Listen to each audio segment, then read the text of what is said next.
서명식 하기 전에 짧게 인사말 한 번씩 부탁드리겠습니다. 우리 이충호 본부장님부터. 예, 인사 올리겠습니다. 안전보건공단 서울지역 본부장 이충호입니다. 네, 오늘 이 많은 경영자들 계신 데서 경영자협의회와 저희 안전보건공단이 산재 예방으로 해서 같이 손을 잡게 된 것에 대해서 굉장히 기쁘게 생각을 합니다. 특히 이거에 적극적으로 추진해 주시고 협조해 주신 이영재 회장님께 감사드립니다.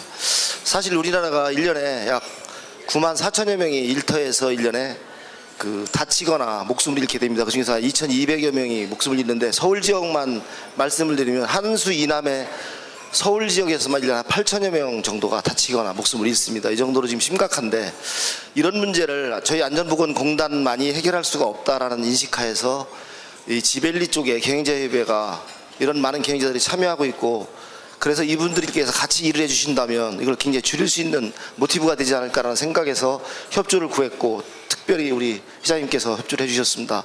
저희들 안전보건공단은 이번을 기회로 해서 저희들이 갖고 있는 모든 역량을 지벨리 경영자협의회에 쏟아부어서 기술, 자금, 그다음에 교육 등을 포함해서 여러분들이 운영하시는 기업에서 한 건의 산업재해도 나지 않도록 노력을 하겠다라는 약속을 드리겠습니다. 아울러서 여기 대부분 경영자분이 계신데 저희들이 하는 일이 저희들에게만 맡겨주지 마시고 좀 더 적극적인 산재 예방 활동을 통해서 우리 서울 지역에서는 그리고 대한민국에서는 한 명의 근로자도 다치거나 목숨을 잃는 일이 없도록 건강하게 일할 수 있는 산업 사회가 되도록 노력해 주실 것을 특별히 당부드리겠습니다. 오늘 고맙습니다.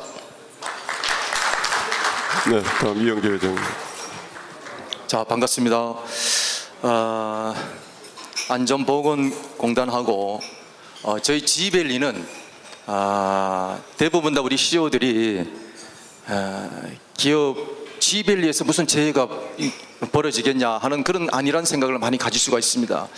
대부분 다 우리 본사는 여기 있지만 공장들은 시와나 남동공단이나 반월이나 전부 다 공장을 갖고 있는 그 CEO들이 굉장히 많습니다.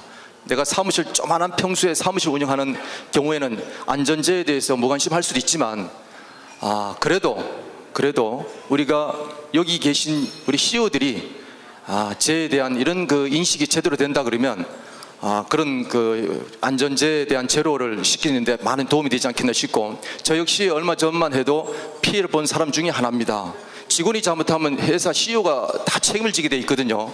오늘 이 해박식을 계기로 해서 우리 CEO들이 안전재해에 대해서 제로화하는 그러한 인식을 고취시키고자 해서 이런 행사를 하게 됐습니다.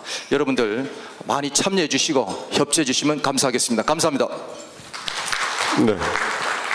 그러면 바로 두 분 서명 해주시기 바랍니다. 협약 범위 내용은 서울 기타 산업단지 사업장 내 위험성 평가 보급 내용이 있고요. 그다음에 클린 용자 사업장 조성 우선 선정 지원 내용이 있습니다. 안전보건 정보 자료 보급에 대한 내용, 또 산재 예방 홍보, 또 안전보건 교육 공동 추진, 경영자 안전의식 제고 공동 노력, 서울 기타 산업단지 사업장 내 근로자 건강 증진 등이 협약 내용이 되겠습니다. 네, 감사합니다. 박수 한번 부탁드리겠습니다.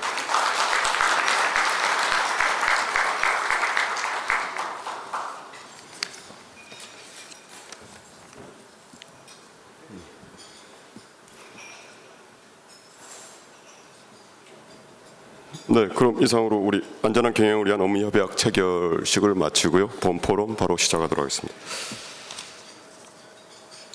네.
네, 올라갔습니다.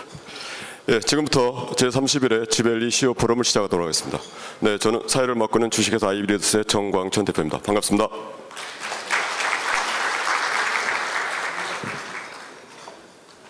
네, 벌써 저희가 31회가 됐었고 상반기가 이제 마감되는 시점인 것 같습니다. 금년 상반기 해고해 보면 사실 가슴 아픈 사건도 있었고 그로 인한 위로라든가 또는 또 그 과정을 해소하기 위한 어떤 분들에 대한 뭐 격려라든가 내용들이 있었고 또 민의를 대변하는 큰 뭐 사실 국가적인 그런 선거 내용도 있었습니다. 그럼에도 불구하고 저희 CEO 분들은 해야 될 내용과 역할들이 분명한 것 같습니다. 이렇게 일찍 또 오늘 이렇게 많이 참석해 주신 여러분께 다시 한번 감사드립니다. 네, 그러면 오늘 참석하신 분 중에서 몇 분만 이렇게 인사 소개시켜드리고 진행하도록 하겠습니다. 오늘 또 좋은 강의 주실 이전영 서울산업진흥원 대표이사 오셨습니다. 네, 박수 부탁드립니다. 이영재 서울경제협의 회장 오셨습니다.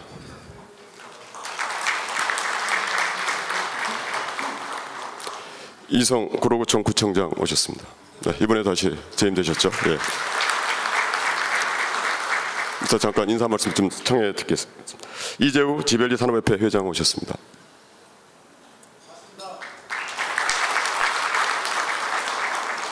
이상선 DBN 디지털밸류 뉴스 대표 오셨습니다.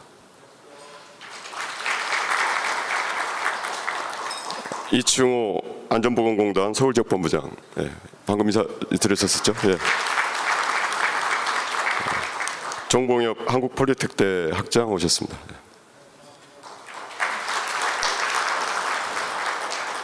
그리고 오늘 또 이 자리에 만장하게 또 가득 채워주신 우리 지벨리 CEO 분들 모두를 위해서 큰 박수 한 번 더 부탁드리겠습니다. 네. 그래도 뭐 잠깐 우리 구청장 이번에 또 재선도 되시고 하셨기 때문에 짧게 인사는 좀 청해드려야 될 것 같습니다. 제가 알기로 강남 3구 외에 나머지 구에서 60.9%인가요? 저희가 뭐 최고 득표를 했다고 또 전에 들은 바 있습니다. 짧게 인사 한번 부탁드리겠습니다. 앞으로 모시겠습니다.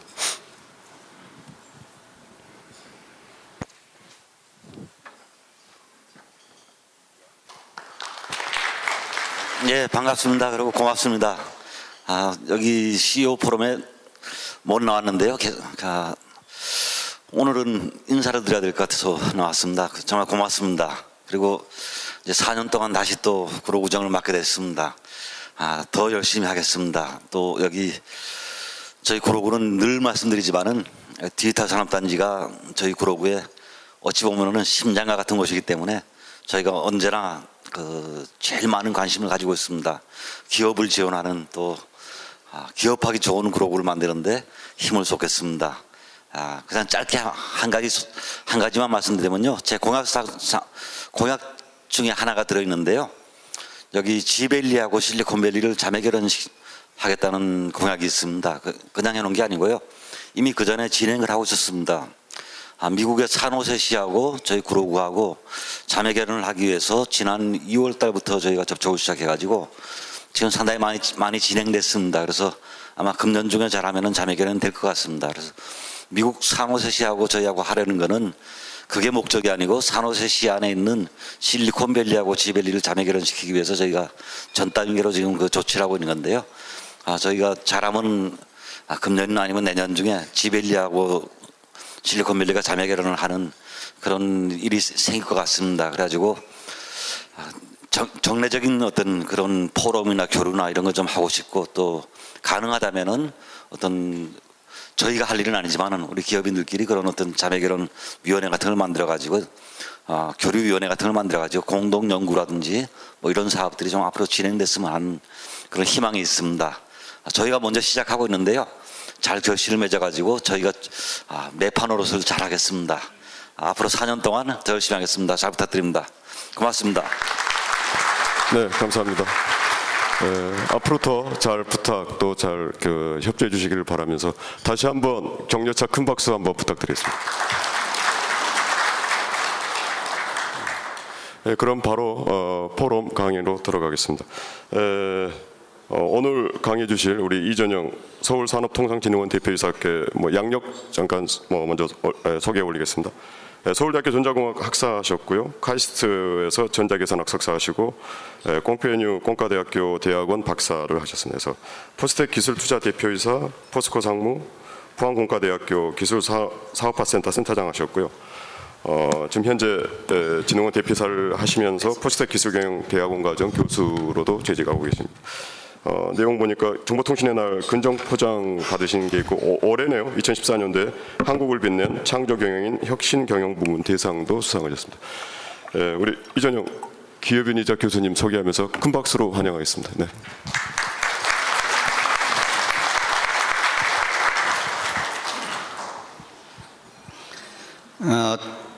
서울산업통상진흥원 대표를 맡고 있었는데요.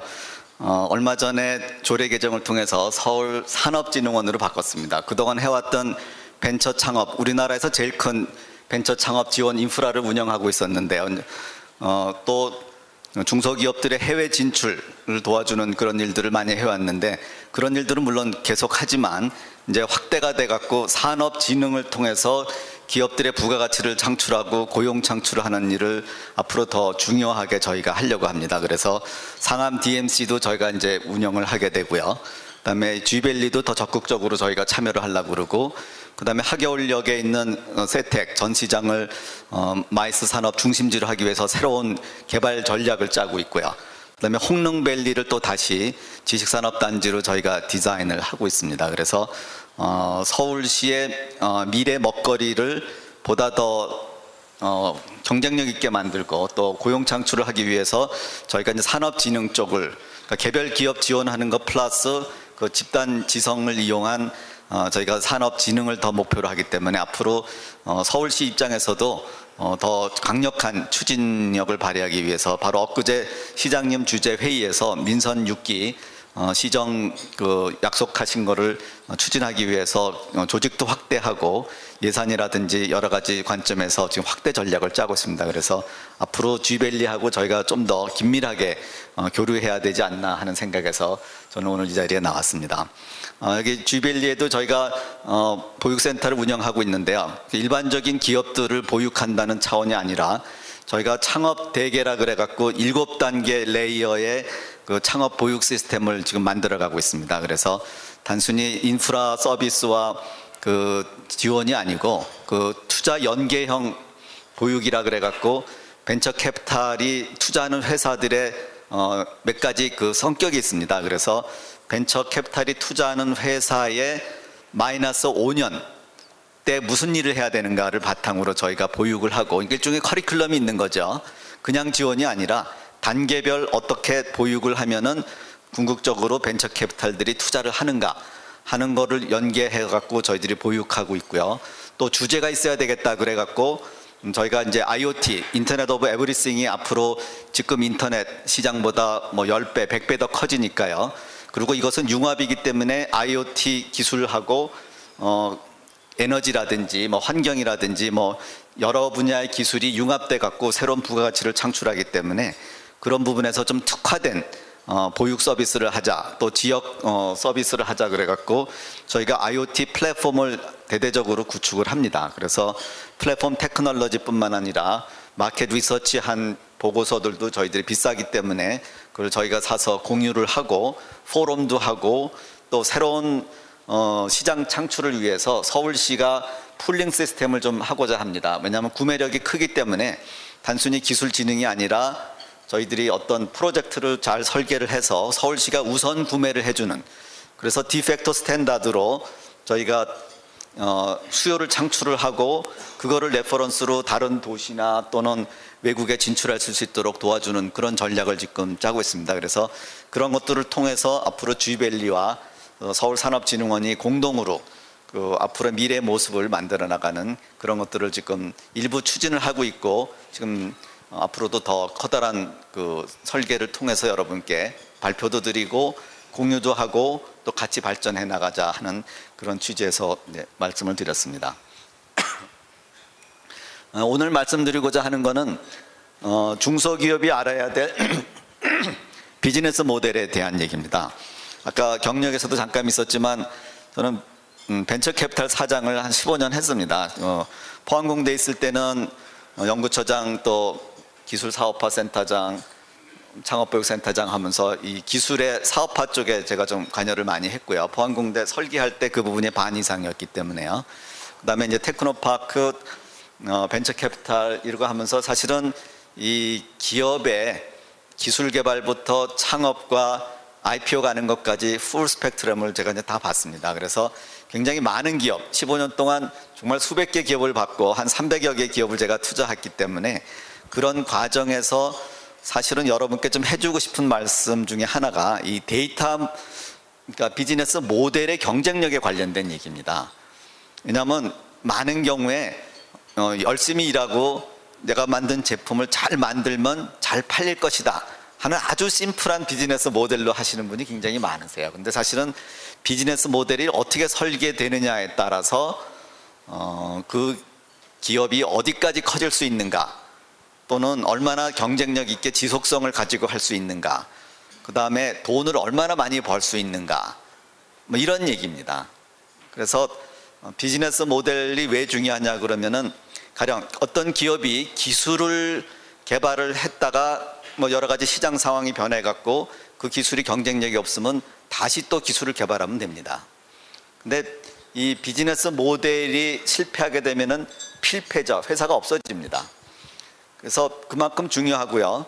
또 저희들이 볼 때도 기업에 투자할 때 관점에서 보게 되면은 여러 가지 요인이 있는데요. 경영자가 사실은 굉장히 중요합니다. 경영진의 열정, 의지, 윤리적인 부분, 윤리 부분도 상당히 중요합니다. 그래서 그런 부분이 한 30% 되고요.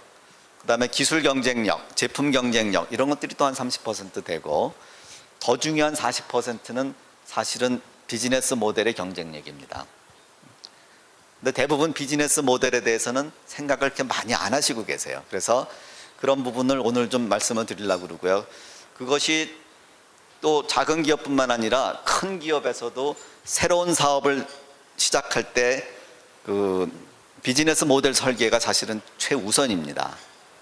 그래서 저희가 했던 거는 포스코에 있을 때 제가 신사업 담당 임원을 하면서 벤처캐피탈에서 수백 개의 기업을 보고 시장을 보고 미래를 보고 그 시장의 변화를 보고서는 그거를 갖고 이제 코오퍼레이트 벤처를 사실은 포스코에서 한 거죠. 그래서 규모가 물론 크지만 그 생각하는 그 과정, 그 way of thinking이죠. 그 다음에 그 비즈니스 모델 설계하는 거는 같은 맥락입니다. 그래서 제가 직접 한 거기 때문에 케이스로 좀 몇 개 설명을 좀 해드리려고 합니다.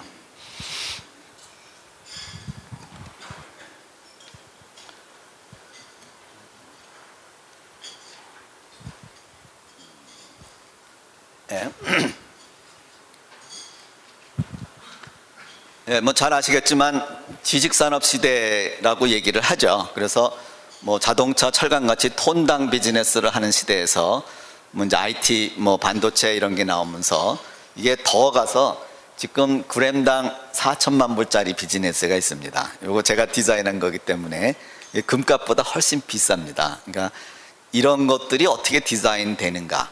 요거는 한 30명 정도가 일을 해요. 스페이스도 요거보다 작은 데서 비즈니스를 합니다. 근데 이런 비즈니스를 합니다. 그래서 그런 것들이 어떻게 설계되는가 이런 것들을 좀 말씀드리려고 합니다. 그래서 우선 절 말씀드릴 것이 이 사회 변화의 원동력에 대한 얘기를 제가 조금 하고자 합니다. 왜냐하면은 그러니까 얼마나 크게 성장할 거 있느냐는 사회 변화의 원동력을 얼마나 이해하느냐하고 관계가 있습니다. 대부분 비즈니스 아이템을 선정하실 때 내가 할 수 있는 거, 내가 잘하는 거를 갖고 시작을 합니다. 출발점이 자기라는 거죠. 내가 갖고 있는 것, 또는 주변에 갖고 있는 것, 우리 팀이 갖고 있는 것. 그러니까 거기서부터 출발을 하게 되면은 우선 시작 단계부터 어퍼 리미트가 벌써 존재를 합니다. 그래서 비즈니스는, 그러니까 우선 비즈니스 모델 설계 이전에 아이템을 선정할 때 자기가 아니라 사회 변화부터 출발을 해야 된다는 것을 말씀을 드립니다. 상식적으로 다 알고 계신 내용이죠. 그래서 사회 변화의 원동력을 우리가 이해하는 게 중요하고, 거기서 또 기업은 어떻게 준비를 하는가, 큰 기업, 작은 기업 어떻게 준비를 하는가, 그 다음에 비즈니스 모델을 처음부터 글로벌로 디자인해야 됩니다. 국내에서 하다가 외국에 나가지 이게 아니고요. 처음부터 글로벌 디자인을 하셔야 됩니다. 그래서 그 말씀을 이제 드리려고 합니다. 우선 몇 가지 슬라이드를 말씀드리면요. 사회 변화가 어떻게 일어나는지에 대한 이거는 그림입니다. 그래서 여러분이 잘 아시는 PC로 제가 설명을 드리면요. 제일 처음에 PC가 나올 때는 이 타이프라이터보다 훨씬 성능 퍼포먼스가 떨어집니다. 그래서 유능한 타이피스트가 하는 것보다 훨씬 더 불편하죠. 근데 어느 정도 지나가게 되면은 PC 성능이 점점 이렇게 올라갑니다. 여기 점선으로 되어 있는 거는요, 사실은 고객이 요구하는 퍼포먼스에 관련된 얘기입니다.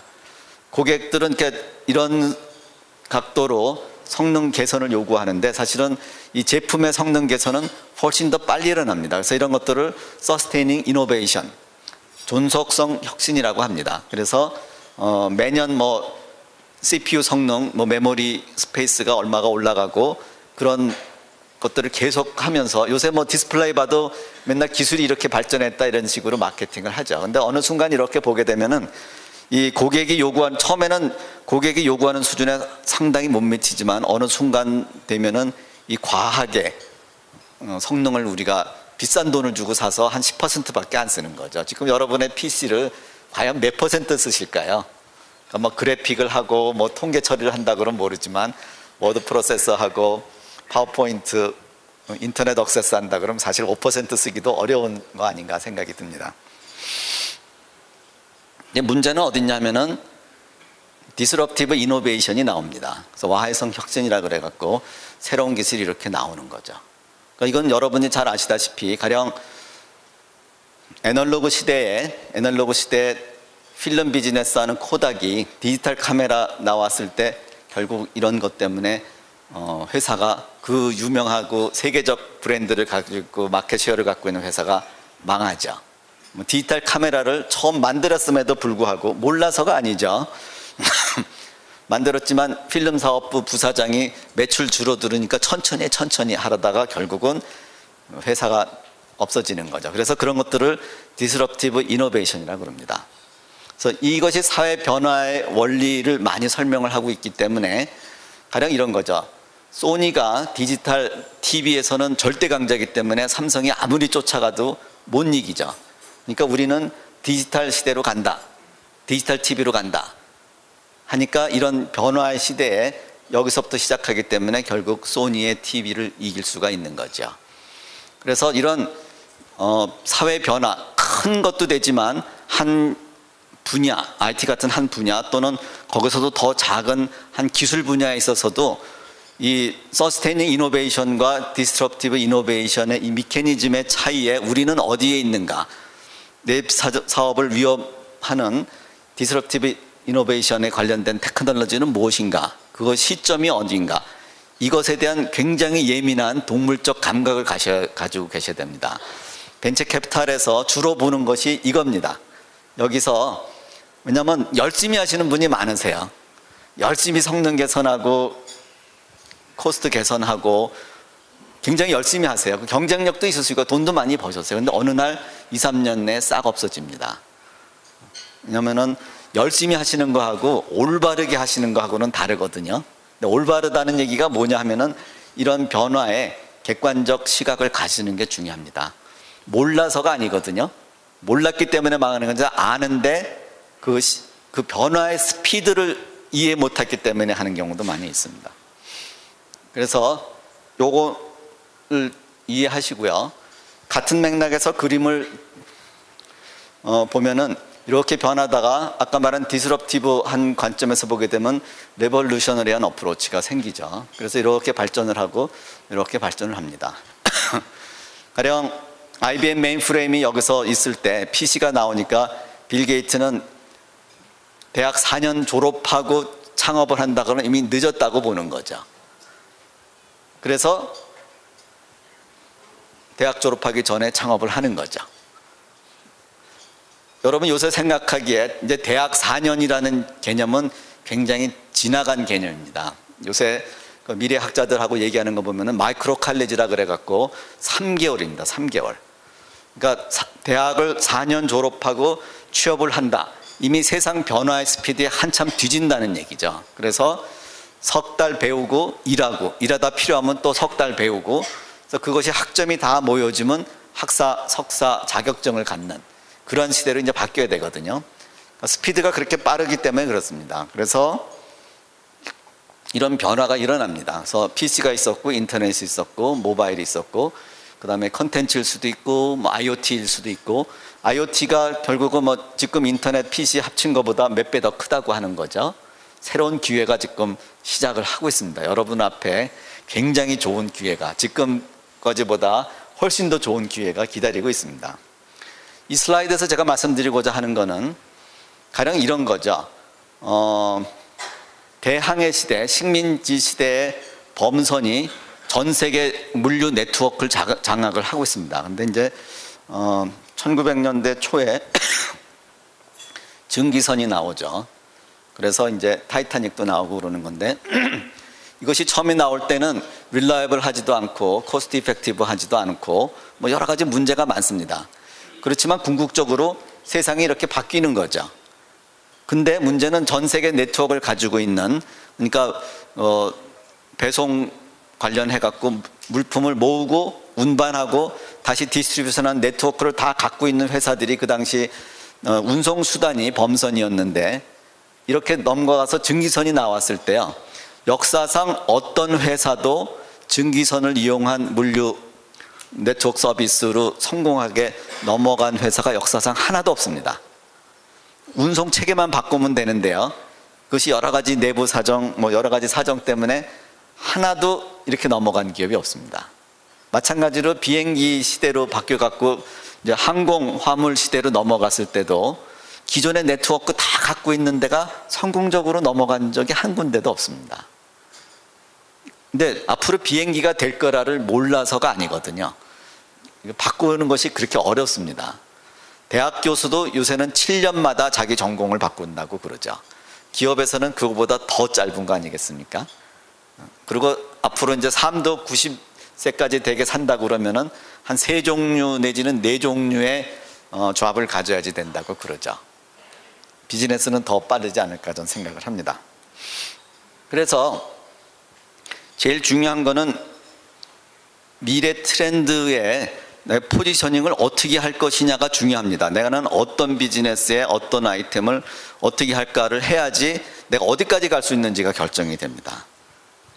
그래서 자기로부터 시작하지 마시고 전체로부터 내가 할 수 있는 일로 하는 관점에서 미래 트렌드가 중요하고요. 거기서 사업 기회를 포착하고 그 다음에 사업 모델을 만듭니다. 그래서 이 사업 모델을 가지고 결국 기술과 R&D를 하면서 계속 피드백 튜닝을 하는 거죠. 그러면서 이제 전부 아웃소싱을, 이런 거를 어떻게 하면 아웃소싱을 하는가. 그러니까 많은 기업들이 보게 되면은 자기가 갖고 있는 기술, 제가 저는 이제 컴퓨터공학과 교수이기 때문에 한 뭐 반 이상은 제가 알아듣고요. 또 잘 모르는 분야 있으면 포항공대 250명 교수가 다 제 기술 심사역입니다. 그래서 벤처캐피탈 자체는 작은 회사지만 기술 심사역이 250명 갖고 있는 굉장히 큰 회사입니다. 그리고 저희는 재무제표를 보지 않습니다. 왜냐하면은 뭐 굉장히 초기 단계, 포스코가 이걸로 돈 벌려고 하질 않았기 때문에 굉장히 초기 단계의 비즈니스를 제가 많이 봤고요.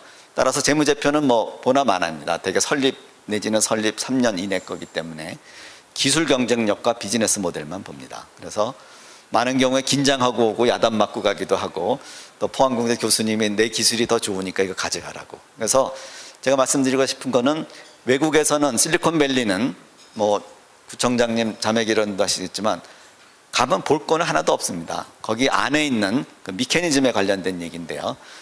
창업을 한다 그러면은 좋은 공과대학의 기술 이전 센터부터 갑니다. 많은 경우에 보게 되면은 자기 기술 갖고 창업해서 시작할 때부터 벌써 지는 경우를 제가 많이 봤는데요.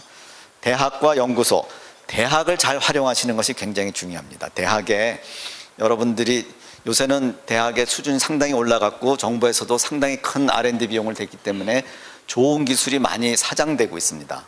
그래서 그런 것들을 잘 억세스 하시는 것이 벤처 캐피탈에서 10억, 20억 받으시는 것보다 훨씬 더 큰 거를 가져가실 수 있기 때문에 그런 부분을 좀 말씀을 드리고요.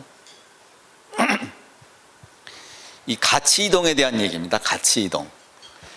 이거가 굉장히 중요한데요. 가령 그전에는 우리가 매출액이 얼마다가 중요했습니다. 매출액이. 왜냐하면은 결국 원가에다가 마진 붙여서 하는 비즈니스일 경우에는 매출액이 상당히 중요한 거죠. 근데 이제는 수익성이 더 중요해집니다. 매출보다는 수익성 위주로 설계를 하셔야 된다는 얘기고요.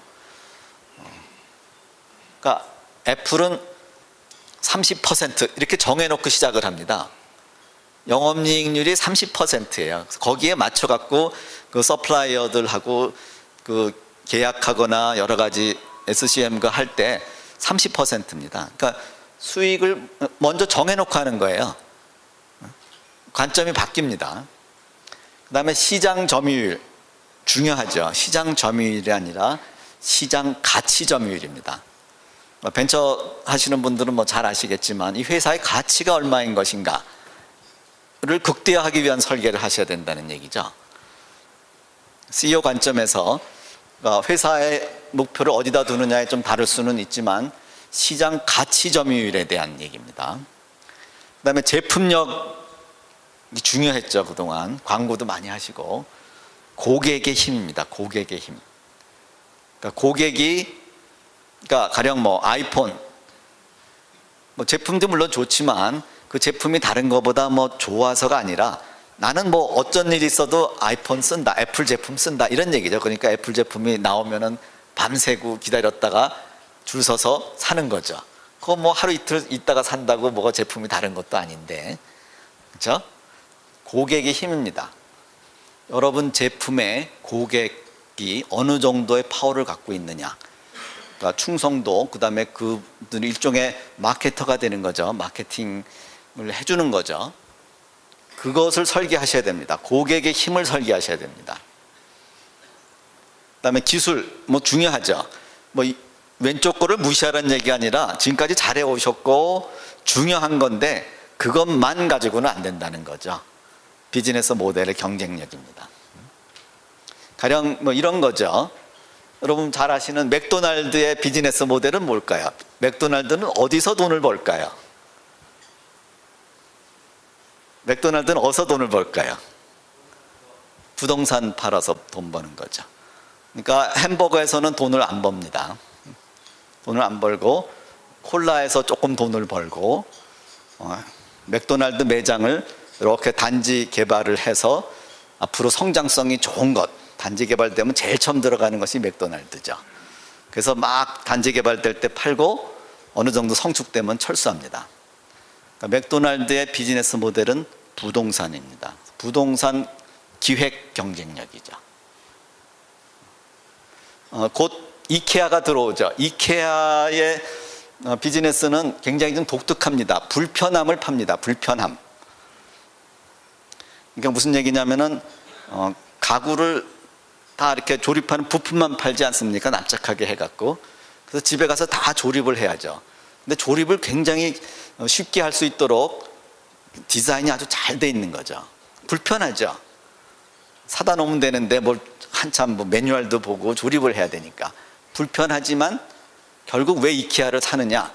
조립하면은 그건 내 작품이 됩니다. 내가 조립한 가구입니다. 거기에 고객이 아까 말씀드린 고객의 힘이 거기서 나오는 겁니다. 이거는 내가 조립한 겁니다.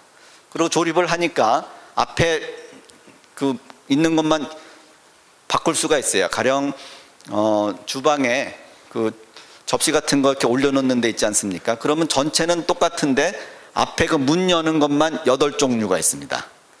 아무 때나 바꿔 낄 수가 있어요. 그러니까 10년을 쓴다 그러면 매년 다른 주방을 가질 수가 있습니다. 그리고 아주 적은 돈으로 본인이 직접 하기 때문에 그게 비즈니스 모델입니다. 가구 회사가 아닙니다. 물론 가구를 팔지만 가구의 다른 가치들, 그리고 스칸디나비안 스타일이라 그래갖고 심플 모던 있고요. 가격은 굉장히 저렴하고요.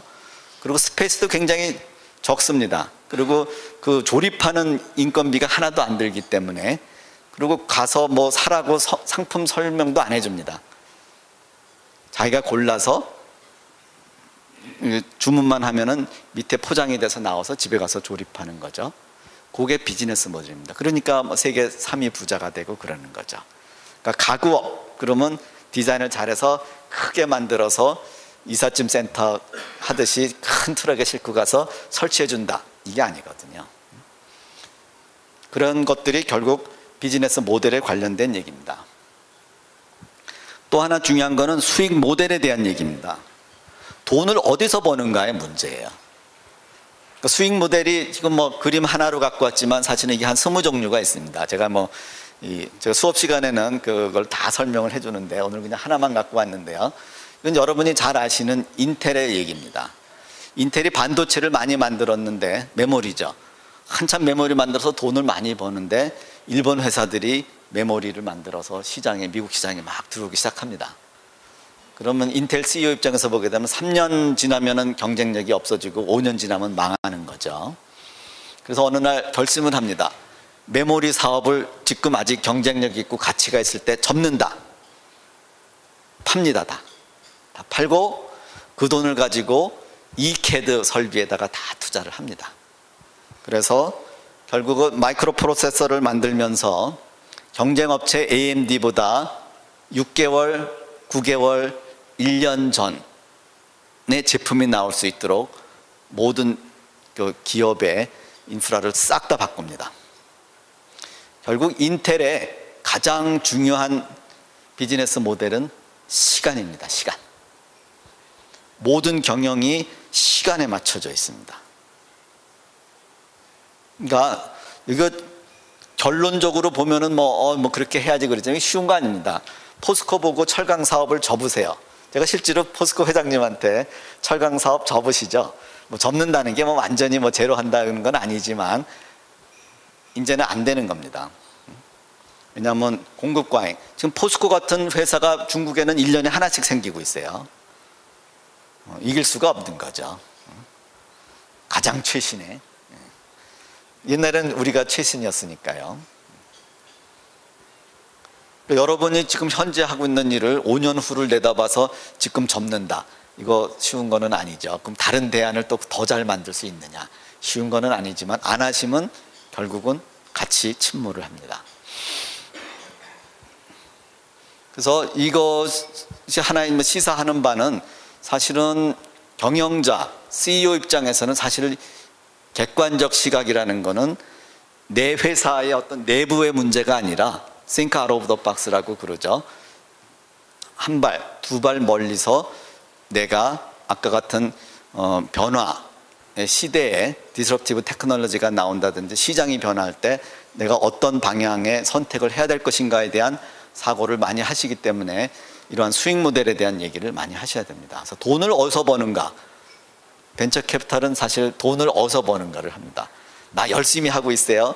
이 기술이 중요합니다. 물론 중요하죠. 하지만 돈을 어디서 법니까를 질문을 해보면 아주 심플해요. 뭐 결국 판매 가격하고 원가하고의 차이에서 돈을 버니까 그러니까 시장하고 관계없이 이 돈은 받아야 됩니다 하는 데가 많으세요. 시장이랑 관계없습니다. 내 원가가 이러니까 한 5% 붙여서 얼마에 팝니다. 저희가 중소기업 판매를 많이 도와줍니다. 그래서 다누리 매장이라 그래갖고 시청에도 있고 강남에도 있고 하는데 뭐 제품은 그런 대로 괜찮아요. 근데 비싸요. 아무도 안 사요. 열심히 하고 있어요. 왜냐하면 돈을 어떻게 버는지에 대한 얘기가 없습니다. 그래서 이제 이런 거죠. 저희가 강의 청년들 또 어린애들 창의 교육을 위한 교재 만드는 회사가 굉장히 많습니다. 그래서 저희가 큐레이션 서비스라 그래갖고 그 회사들을 다 모아갖고 4살, 6살, 뭐 8살 이렇게 나이별로 하고 그다음에 창의력, 논리력, 수리력, 뭐 예능 이런 걸 해갖고 그 여러 제품 각각은 하나씩 만들지만 그거를 그런 카테고리별로 다 이렇게 모읍니다. 브로셔를 하나 만들어갖고 유아원에 가면은 거기서 이렇게 고르게 돼 있는 거죠. 그런 식의 새로운 어떤 마케팅 전략을 만들므로 해갖고 새로운 경쟁력을 갖게 해주는 그러니까 개별 기업이지만 그런 개별 기업의 합은 결국 한 회사 큰 회사와 다양한 제품이 있는 거랑 같습니다. 그래서 이제 그런 지금 여기 이영재 회장님 하이서울 기업 회장도 맡고 계신데 그 기업의 매출액을 다 합치면 웬만한 재벌 회사 못지 않습니다. 앞으로 이제 그런 형태도 굉장히 바람직하지 않나 이런 생각이 듭니다. 그래서 이제 이런 뭐 강의가 아니니까 그냥 맛배기로만 해드렸고요.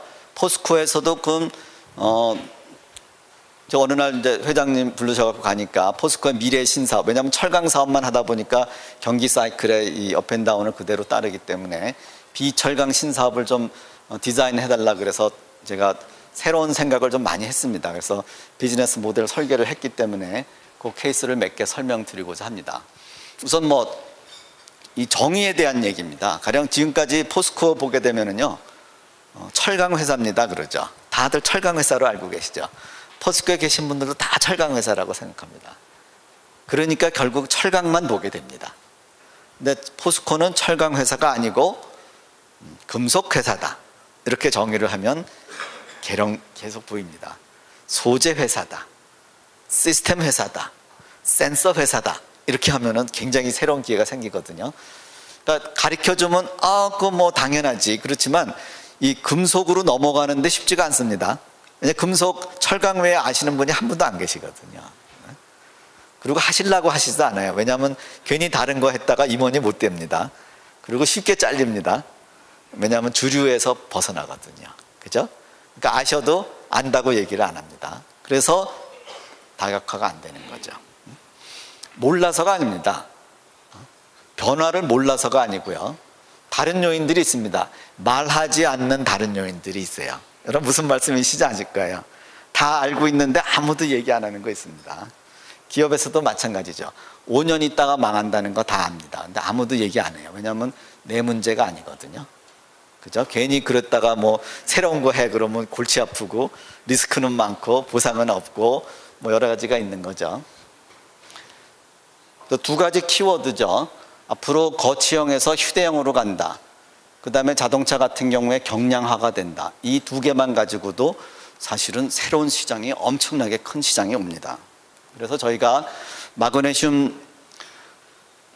굉장히 중요한 소재입니다. 뭐 여러분 잘 아시겠지만 이 철의 5분질입니다. 5분질. 굉장히 가볍고 강도도 상당히 좋고 또 뭐 소재도 굉장히 이렇게 희소성이 없습니다. 굉장히 많습니다. 우리나라가 세계 4대 매장량을 가지고 있습니다. 북한에 물론 있지만. 근데 문제는 이게 전부 다이캐스팅 하기 때문에 수율이 굉장히 떨어지는 거죠. 그래서 뭐 자동차 같은 경우에 본네트, 뭐 핸들, 휠, 뭐 인스트루먼트 판넬, 자동차에 엄청나게 크게 들어갑니다. 그 다음에 이 공항 가면 이런 거 보이시죠? 이거 알루미늄으로 돼 있는데 이거 마그네슘 하면 3분질이 더 가벼워지거든요. 이거 비행기에 수백 개를 넣고 매일 뉴욕을 왔다 갔다 한다고 해보세요. 3분질만 줄어져도 비행기 연료값이 엄청나게 세이브 됩니다. 그거를 1년, 10년 쓴다고 생각해 보세요. 마그네슘 어디 쓰이는지는 다 아시니까. 문제는 어딨냐면은 기술이 없습니다. 그래서 요 스트립 캐스팅이라 그래갖고 요 마그네슘 녹은 물을 여기다 이렇게 싹쫙 올려주면요. 여기 롤 2개가 있습니다. 컴퓨터 컨트롤로 물성에 따라서 절묘하게 해갖고 이게 너무 빠르면은 녹은 물이 그냥 흘러내리고요. 너무 천천히 가면은 중간에 굳어버려서 이게 시스템 전체가 굳어버립니다. 절묘한 컨트롤을 통해서 4mm가 여기서 나옵니다. 그 4mm를 갖고 인덕션 히터 써갖고 하게 되면은 0.2T가 나옵니다. 요거를 포항공대 박사 졸업생 뭐 5명, 석사급 연구원 20명 해갖고 1년 반에 걸쳐갖고 이 시스템 전체를 설계를 했습니다. 어디서 구매해 올 수 있는 게 아니니까요. 그래서 처음에는 우리가 마그네슘 이런 전시회 가면 기웃기 끓었는데 1년 반 지나고부터는 복스바겐 CTO가 저희를 초대해서 식사 대접을 합니다. 미국 크라이슬러 CTO가 초대를 하고요. 그런 일이 좀 있었습니다. 그러니까 뭐 이거는 뭐 규모가 크고 작고든 간에 어떤 분야에서도 다음 핵심 기술, 시장을 선도할 기술에 할 때 우리나라가 그만큼 경쟁력이 있다는 얘기입니다. 대학에 잘 훈련된 석박사급을 그다음에 대학이랑 같이 공동 연구를 어떻게 할 것인가 이런 부분을 좀 생각해 보시라고 말씀을 드리는 거고요. 두 번째 말씀드리고 싶은 거는 연료전지에 관련된 얘기입니다. 여기도 에너지 관련된 기업을 많이 하시는 걸로 제가 알고 있는데, 그러니까 저희가 그 제레미 리프킨의 수소혁명이라는 책이 있습니다. 이 제레미 리프킨이라는 분은 노동의 종말, 에이지 오브 억세스, 앞으로 모든 것이 소유보다는, 그러니까 소유의 종말을 쓰신 분이죠. 모든 것이 소유보다는 억세스를 통한다. 그래서 에이지 오브 억세스, 우리나라 말로는 소유의 종말 이런 걸 쓰셨고, 노동의 종말, 공감시대 많은 책을 쓰셨는데, 그분 쓰신 중에 책 하나가 이 수소혁명입니다. 수소혁명. 앞으로 모든 거는 수소로 간다. 그래서 미국 백악관의 그 화이트 페이퍼 보게 되면은 하이드로젠 이코노미에 대한 것이 쭉 나와 있습니다. 그래서 이제 그런 분들이 요새 워렌 버핏이랑 한 끼 식사하면 20억을 낸다고 그러죠. 이런 분들이 바로 그런 분들이세요. 전 세계 에너지 장관들, 메이저 CEO들 다 만나고 쓰는 책이기 때문에 그런 분들과 같은 레벨의 사유를 한다는 것이 중요합니다. 그래서 그런 분들의 사유 속에서 미래를 보고 거기서 하이드로젠 이코노미에, 왜냐하면 포스코가 우리나라 전체 에너지의 7%를 씁니다. 그래서 그만큼 CO2도 많이 만들고 하기 때문에 에너지 사업이 중요합니다. 그래서 어떤 에너지를 해야 되는가. 그래서 이제 여러 가지 보다가 저희가 이제 연료전지 사업이라는 거를 정합니다. 이거 정하는데 몇 달이 걸립니다. 전문가 많이 만나보고 자문 받아보고. 여기도 여러 종류가 있습니다. 삼성은 휴대전화, 휴대 노트북이나 휴대폰용하고, 지금 현대는 자동차용 굉장히 열심히 하고 있죠. 포스코는 큰 거 좋아하니까 저희는 대한 발전용을 합니다. 연료전지 사업은 잘 아시겠지만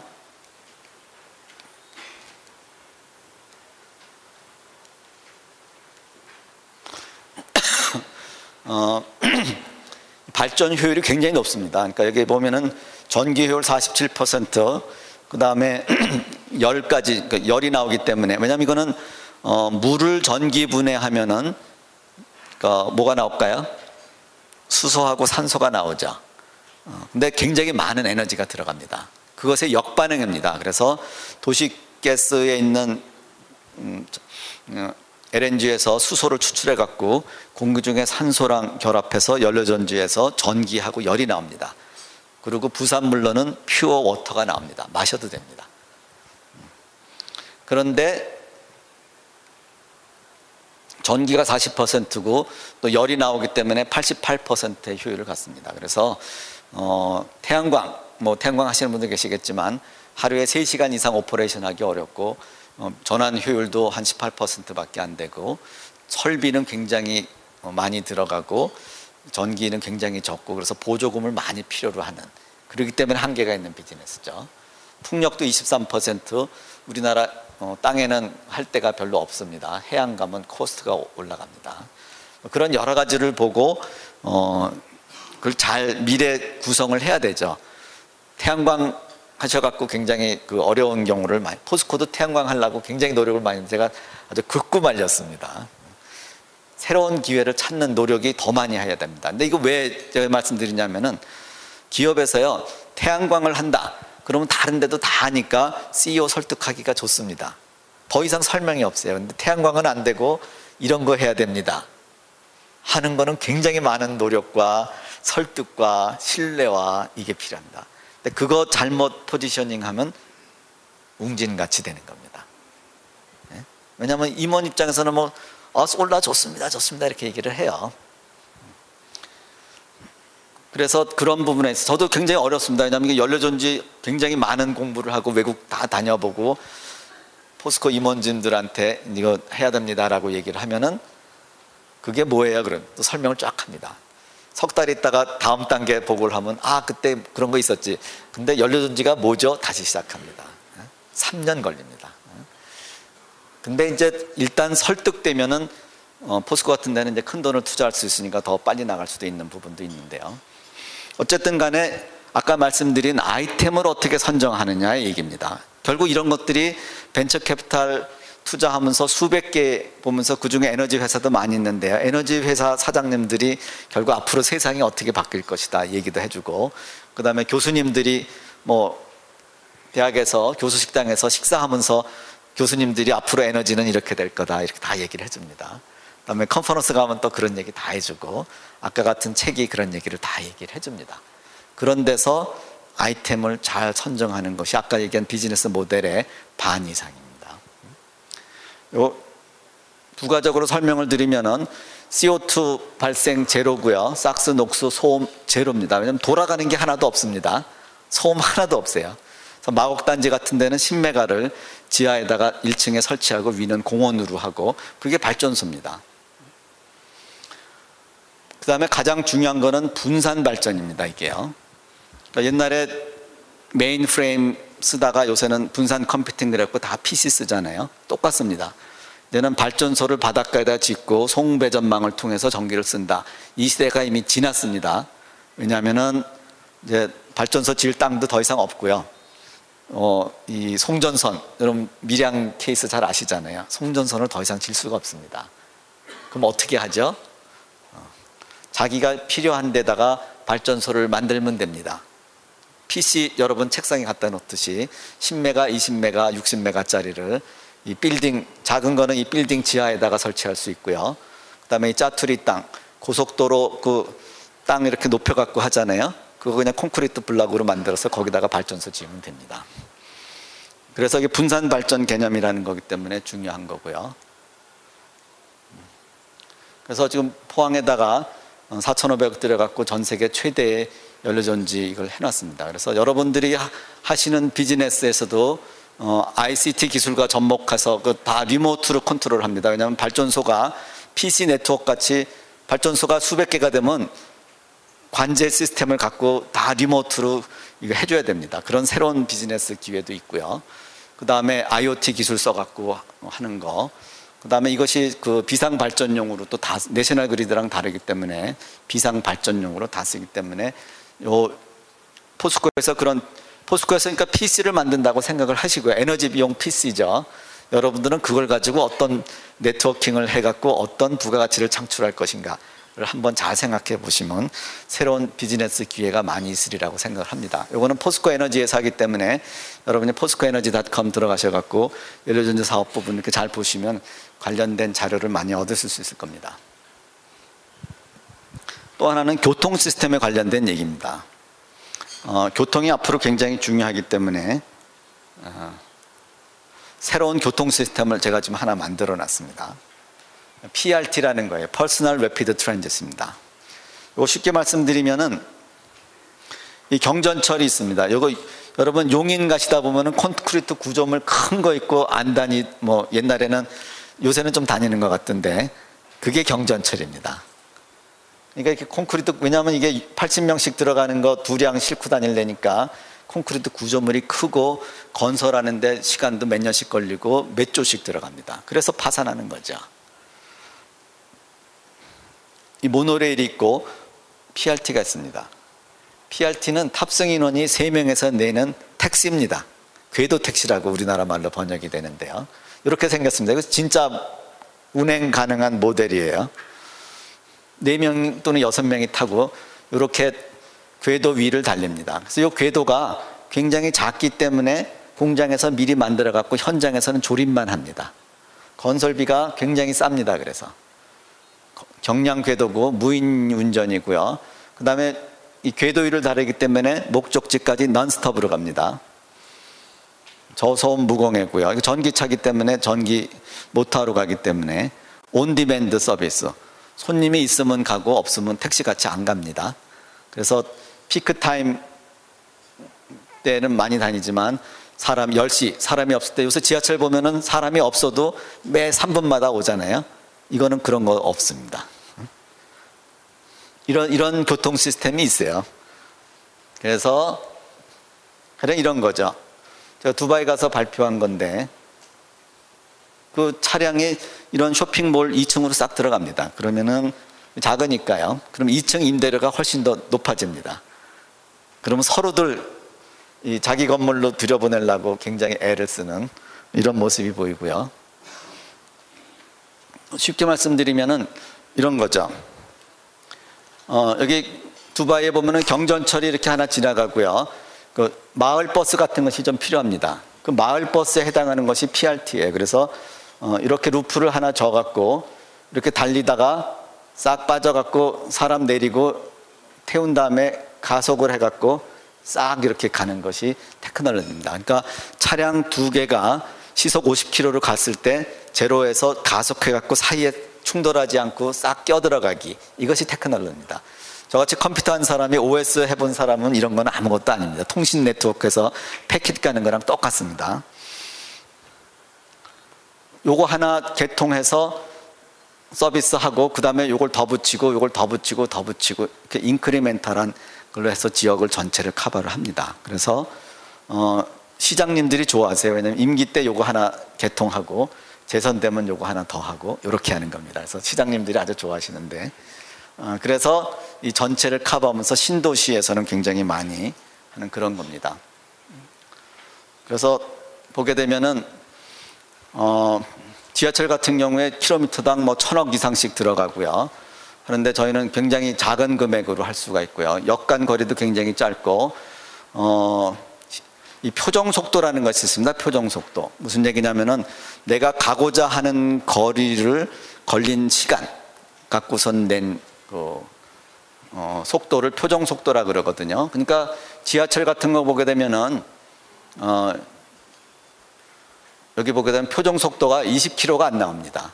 왜냐하면 매 역마다 쓰잖아요.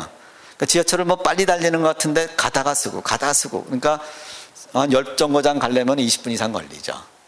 근데 이런 거는 넌스톱으로 시속 45km로 가기 때문에 굉장히 빠릅니다. 택시인데 신호등이 하나도 없다고 생각하시면 됩니다. 그 다음에 경전철 같은 경우에 80명씩 타는 두 량을 연결하면 160명이 타고 2분 간격으로 운행하면 4,800명이 다니는데요. 4명을 태우고 3초 간격으로 달리면 4,800명을 수송합니다.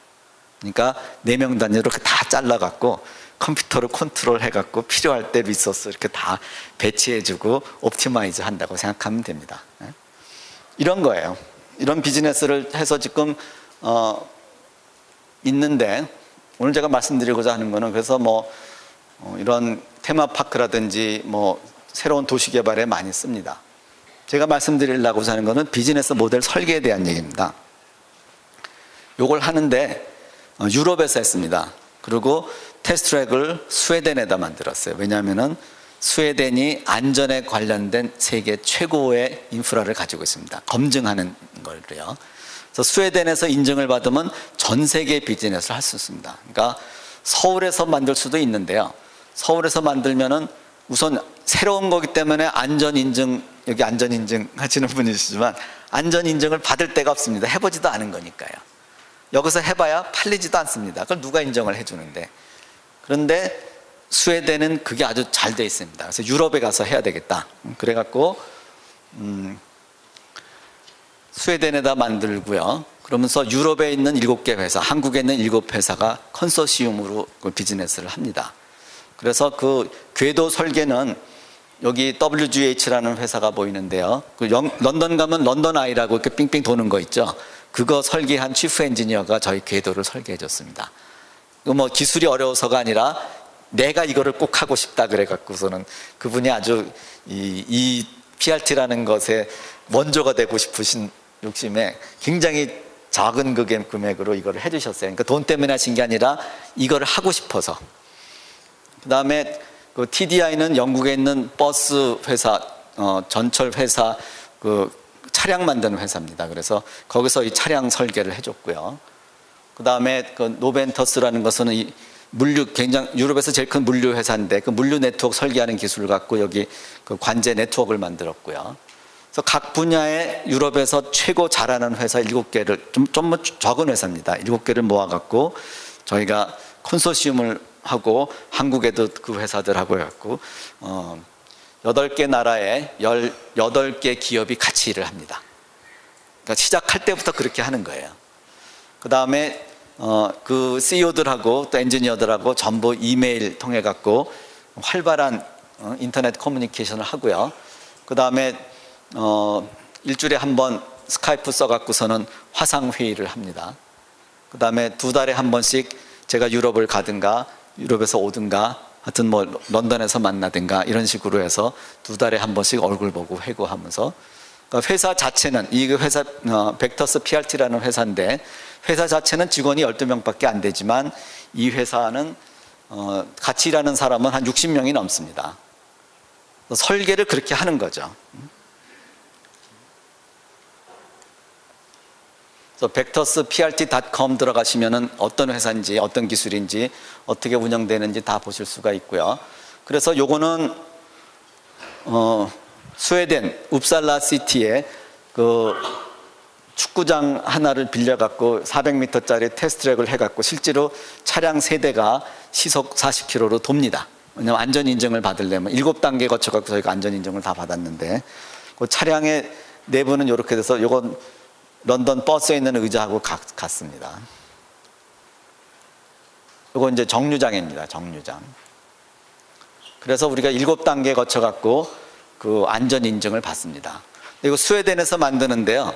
스웨덴 회사가 안전인증을 해주면 안 됩니다. 그래서 노르웨이 회사가 와서 안전인증을 해주고요. 특허법인은 덴마크 회사고, 그래서 8개 나라의 18개 기업이 같이 일을 하게 됩니다. 그 다음에 이것의 본사는 런던에 있어요. 그래서 제가 본점 런던 본사에 제가 CEO를 했고, 그 다음에 스웨덴에 지사가 있고 한국에 지사가 있고, 그 다음에 이렇게 18개 기업이 일하기 때문에 여기 조그만 회사지만 통화를 6개를 씁니다. 왜냐하면 런던에 파운드 쓰고요, 스웨덴은 스웨디시 크로네 쓰고 유로화 쓰고 달러 쓰고 뭐 이러다 보니까 통화가 우선 8개입니다. 그 다음에 매년 감사를 받으면은요, KPMG 런던 사무소, 스웨덴 사무소, 유럽 사무소, 한국 사무소가 같이 일을 합니다. 굉장히 조그만 회사인데요, 굉장히 글로벌화되어 있습니다. 왜 런던에다가 헤드쿼터를 세웠을까요? 왜 여러분들이 헤드쿼터를 실리콘밸리에다가 세울까요? 똑같습니다. 장기적으로 런던 머니마켓에서 펀드레이징을 하고 상장시키려고 거기다 갔다는 겁니다. 그러니까 생각부터 글로벌하게 해야 된다는 거죠. 그 다음에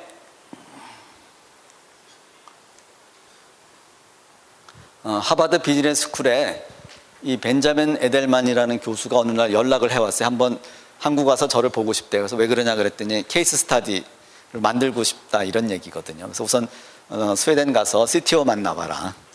타보고 다 해봤습니다. 그 뭐 디스커션 뭐 이틀에 걸쳐서 다 하고, 그러더니 하여튼 저를 만나러 오겠대요. 그래갖고 저를 만나고 이 비즈니스가 어떻게 디자인됐는지를 충분히 설명을 듣고, 그다음에 순천을 가보고, 그리고선 가서 지금 하버드에서 이 케이스 스타디로 강의가 됩니다. 이렇게 조그만 회사가 어떻게 설계부터 글로벌하게 됐는가, 이거를 보여주기 위해서 그 케이스가 지금 등록이 돼 있고요. 그래서 이거를 해서 이제 마케팅하러 많이 다녔습니다. 두바이에서도 오라 그러고, 뭐 아부다비 에서 오라 그러고, 뭐 라스베가스에서도 오라고. 라스베가스에 빌리오네어가 저를 초대해 줬는데 커다란 호텔 레조트를 짓는데 요 PRT를 라스베가스 공항에서 자기 호텔까지 한 바퀴 돌려달라 이 얘기입니다. 여러분 라스베가스 가보셨겠지만 내려서 렌트카 해갖고 뭐 복잡하거든요. 자기 그 호텔에 와서 집 내려서 걸어가라 이런 뜻이거든요. 근데 문제는 어딨냐면은, 그러면 실무자들은 굉장히 좋아하는데 CEO들은 그러면 도는 거 있어 이렇게 물어봅니다. 아직 상용화는 안 됐는데 그러면 좀 어렵지 이런 얘기거든요. 그래서 순천에다가 아예 하나를 졌습니다. 그래서 여러분 요새 순천만 가보시고 거기 정원박람회 하고 연결되어 있습니다. 그래서 지금 순천 가시면 직접 타보실 수도 있습니다. 요거는 제가 제일 좋아하는 시입니다. 저것은 이건 도종환 시인의 담쟁인데요. 아까 연례전지 때 말씀드렸지만 정말 커다란 벽이 있습니다. 여러분이 사업하실 때도 마찬가지실 거예요. 저것은 벽, 어쩔 수 없는 벽이라고 우리가 느낄 때 그때 담쟁이는 말없이 그 벽을 오른다. 저것은 넘을 수 없는 벽이라고 고개를 떨구고 있을 때 담쟁이 잎 하나는 담쟁이 잎 수천 개를 이끌고 결국 그 담을 넘는다. 제가 비즈니스 모델 설계하고 결국 비즈니스 지금 연료전지 같은 경우는 한 5천억 정도 되고 1조가 보인다고 그러죠. 그런 비즈니스를 하면서 느꼈던 것이 아주 잘 표현된 시라서 제가 제일 좋아하고 아마 여러분들도 사업하시면서 이 느낌을 많이 가지실 거예요. 이게 다 여러분 직원들입니다. 여기 그 벽을 넘는 선발대신 거죠, 여러분들이. 이 시 보고 울컥하시는 분이 있으시면은 성공하신 분이라고 제가 말씀드리고 싶습니다.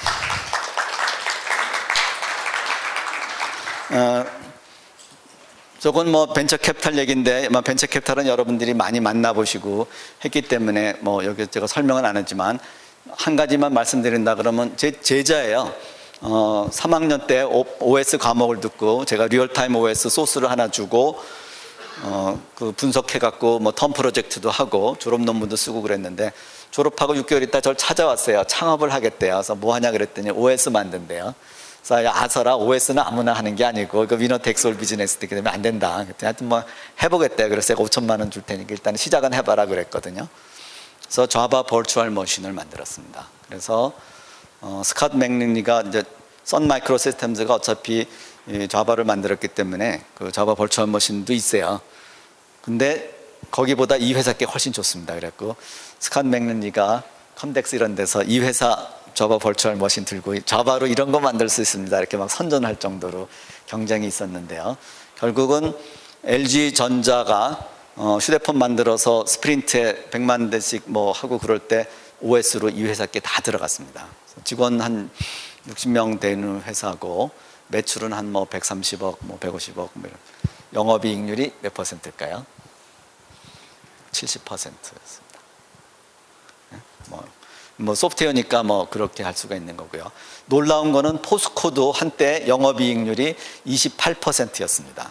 전 세계 철강 회사의 영업이익률이 2%. 요새는 뭐 대부분 또 마이너스고 그런데 요새도 뭐 포스코도 많이 떨어졌지만 뭐 10몇 퍼센트. 그러니까 옛날에 28%할 때보다는 영업이익이 많이 줄어들었죠. 그랬더니 요새 뭐 포스코가 뭐 경영 상태가 뭐 개판이고 뭐 그러는데 여전히 10몇 퍼센트 세계 최강입니다.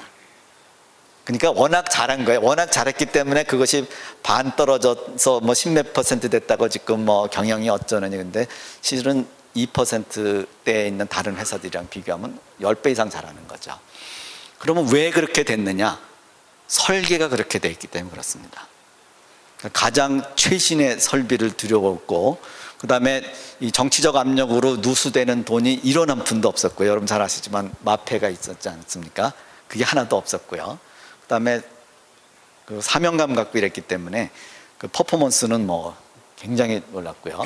그래서 건설 공기가 줄어들었기 때문에 그 연료 계약을 70년대 초반에 그 석유 파동이 일어나기 전에 10년 원료 계약을 했어요. 여러분 잘 아시겠지만 그 세계 철강 전문가 기사 거기 그룹이 와갖고 한국은 안 되고 브라질에 했습니다. 브라질은 첫 해부터 적자고 포스코는 첫 해부터 흑자였거든요. 왜냐하면 공기가 단축이 돼서 석유 파동 이전에 10년 원료 계약을 했고 거기는 공기가 늦어져서 그 가격이 오른 다음에 계약을 했거든요. 그래서 영업이익률이 30%가 되는 거죠. 물론 뭐 다 디자인한 건 아니고 뭐 운때가 도왔다고 할 수도 있지만 어쨌든 그래서 난 거죠. 그래서 나중에 그 기사 총 책임자를 포스코에서 20년 지난 다음에 박 회장님이 이렇게 부르셨어요. 그래서 그 한 거 다 보여주면서 그 레포트를 당신 팀이 썼는데 그 레포트는 틀렸다 이렇게 썼거든요.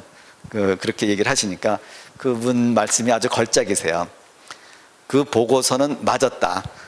근데 내가 잘못 판단한 거는 당신의 앙트러프러너십이었다. 이걸 딱 얘기하더라고요. 그러니까 서로 막 웃고 뭐 술 마시고 아주 가까워지고 그랬는데 결국은 아까 말씀드린 대로 그런 것들이 물론 우연일 수도 있지만 그런 거 철강 같은 데 있어서도 비즈니스 모델 설계할 때 이익률이 30% 나올 수가 있다는 거죠. 시간이 많이 됐으니까 요거는 간단하게 앞으로 이제 생명공학이 굉장히 중요해집니다. 그래서 생명공학 쪽에 여러분들도 좀 여기 뭐 하시는 분이 계시겠지만 이런 거죠. 합성의학. 옛날에는 뭐 바이엘 이런 데서 뭐 소화제 하나 만드는데 수만 개, 수천만 개의 샘플 중에서 하나 고르는 거죠. 그래서 빌리언 달러가 들죠. 그런 거 하는 시대는 이미 지났고요. 그 다음에 이제 유전자 시대가 됐으니까 유전자, 그 다음에 단백질 이렇게 가는 거죠. 그럼 단백질은 다음은 뭐냐? 그것이 결국에 가서는 RNA입니다. RNA. 그래서 포스코에서 바이오를 하자 그래서 그러면 아이템을 어떻게 찾을 것이냐. 그래서 뭐 여러 가지가 있었지만 저희가 한 거는 300억짜리 펀드를 하나 가지고 미국에 갔어요. 근데 300억 갖고 내가 투자한다 그러면은 미국에서 다 그 탈락한 맨 마지막 회사들만 옵니다. 그래서 그렇게 하면 안 되고요. 미국에서 가장 큰 바이오 펀드의 그 펀드 매니저하고 자문 계약을 합니다. 그래서 1조 뭐 2조짜리를 운영하는 가장 큰 바이오 펀드의 매니저가 투자를 결정을 하면 그때 우리는 오토매틱하게 100만 불을 투자합니다. 그러면서 그 회사의 정보를 저희가 얻는 거죠. 그러니까 그런 데는 아주 경쟁력 있는 회사만 가서 발표를 하고 그중에 또 10개 중에 하나가 투자를 받는 거거든요. 그러니까 그거를 우리가 안 해도 같이 공동 투자하기 때문에 가능해지는 거죠. 그래서 사실은 여러분들이 벤처 캐피탈들이 투자한 회사를 유심히 보시고 그 회사랑 파트너십을 맺으시는 것이 굉장히 중요합니다. 그래서 많은 노력과 돈을 들여서 찾은 것이 요 앱테마라 그러는 건데 이 단백질 쪽집게입니다. 우리나라로 하면은. 그러니까 단백질 어떤 특정 단백질에만 가서 딱 달라붙습니다. 이게. 그래서 그 단백질을 잘 찾으면은 그 양질의 앱테마를 찾으면은 그것이 밀리그램당 4만 분에 이미 거래가 되고 있습니다. 그래서 근데 뭐 단백질 종류가 뭐 굉장히 뭐 수억 개가 되니까요. 그걸 찾는 거죠. 그러니까 옛날에 다리 하나 부술라고 B29가 가서 200발의 폭탄을 떨어뜨려도 파괴가 안 되는데 스마트 폭탄 한 대 딱 가면은 한 발 갖고 부수잖아요. 그 특정 단백질에 딱 달라붙는 스마트 폭탄이라고 생각하시면 됩니다. 그래서 그 물질을 찾으면은 이런 가치가 있다는 거죠. 그래서 포항대 석사, 박사 지금 20명이 밤새 이걸 찾고 있습니다. 교수님 3분이 사바틱 갈 때 이거 가서 배우시라고 제가 그랬더니 처음에는 뭐 어쩌고저쩌고 하시다가 갔다 오셔갖고는 전공을 다 이걸로 바꾸셨어요. 지금 서울의대에 있는 교수님 3분이 서울의대 임상의사 못하겠다 사표 내고 오셔갖고 지금 이거 하고 계세요.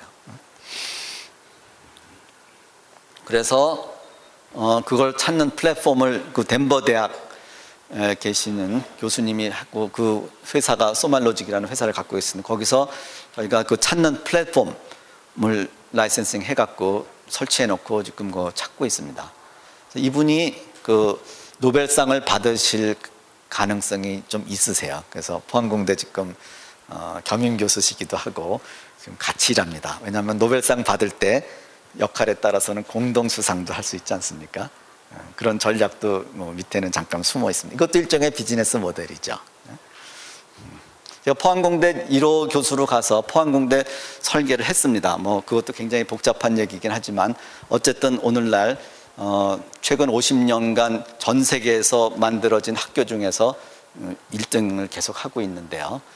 그 설계를 할 때 제가 포항공대 1호 교수입니다. 그래서 총장님하고 저만 있었던 때가 있었고요. 한동안은 교수도 없었고 학생도 없었고 건물도 없을 때 총장님하고 둘이 앉아갖고 이 학교 어떻게 만들지부터 시작했습니다. 그때 가장 중요한 것이 물론 비즈니스는 아니지만 공과대학의 설계 모델입니다. 그래서 최초의 연구중심 대학, 교수 학생 비율 1대6, 교수 250명에 학생 한 학년당 300명씩 해갖고 1200명, 그러니까 1대6이죠. 그 다음에 전원 기숙사, 교수도 전원 교수 아파트, 24시간 오퍼레이션, 연구를 하는 걸 가지고 강의를 한다. 그래서 학부에 그 교재가 한 교재 가지고 한 학기 하는 거 없습니다. 그러니까 연구하는 거를 이해하기 위해서 교재를 한 반쯤 서너 권 갖고 하고 반은 학부생 때 박사과정이 하는 연구에 대한 설명을 해줍니다. 그리고 학부 3학년 되면 연구실에 대학원생들이랑 같이 있고 이것이 연구 중심 대학의 모델입니다. 그 설계가 결국 오늘날의 포항공대 만들듯이 그것도 결국은 비즈니스 모델은 아니지만 대학의 경쟁력 있는 모델이 되기 때문에 그게 이루어지는 거죠. 그래서 오늘 말씀드린 거는 그런 비즈니스를 뭐 신사업을 하시든지 또는 여러분이 하고 계신 것들을 경쟁력 있게 만들기 위해서 어떤 고민들을 하셔야 되는가를 제가 했던 케이스로 여러분께 설명을 드렸습니다. 나머지는 뭐 여러분이 읽어보시면 되니까 제가 35분까지인데 뭐 조금 시간이 지났습니다만 이걸로 강의는 마치고 질문 한두 개를 받도록 하겠습니다. 네, 예, 박수 네, 부탁드립니다. 감사합니다. 정말 기업인이시면서 교수 두 직함을 갖고 계신 것처럼 이론과 실제 내용들을 아주 잘 설명해 주시고 뭐 저도 뭐 들으면서 여러 가지 뭐 인사이트를 받았습니다. 혹시 질문 있으시면 두 분 정도 시간 되겠습니다. 예, 저쪽 마이크 좀 부탁드리겠습니다.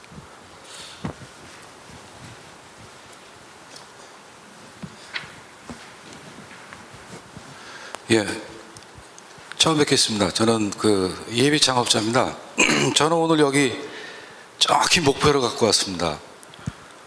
저는 기술자가 아니고 주로 애니메이션 연출하는 연출자인데 에코테인먼트를 앞으로 하고 싶어해요.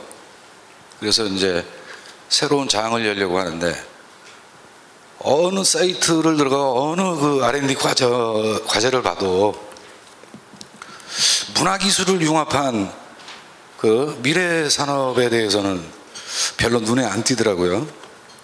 그래서 사장님께 이제 이 서울 창업여기에서만큼은 좀 문화기술을 융합한 에코산업을 좀 과제로 좀 만들어 주십사. 이런 부탁의 말씀을 꼭 드리기 위해서 그 목표를 갖고 왔습니다. 네. 그리고 생각지 않게 아까 시를 보면서 저는 감동이 아니라 소름이 끼치는 느낌을 좀 받았습니다. 감사합니다. 저희가 문화 콘텐츠 산업진흥이 주요한 어떤 저희 업무 중에 하나입니다. 그래서 상암 DMC도 이제 그러기 위한 하나의 플랫폼이라서 지금까지는 이제 하드웨어 이렇게 구성하는데 10년을 보냈는데 앞으로 5년은 이제 그것의 극대화를 하려고 합니다. 그리고 저희가 남산에 애니메이션 센터를 운영하고 있기 때문에 이미 애니메이션, 만화, 그 다음에 e스포츠 이런 것에 대한 전략을 가지고 있습니다. 그래서 앞으로 그런 부분하고 같이 또 그런 아이디어를 많이 가지신 분들이랑 저희들이 코워크하려고 좀 하고 있습니다. 다른 분 또 질문 있으시죠? 예. 네. 마이크 좀 부탁드리고요.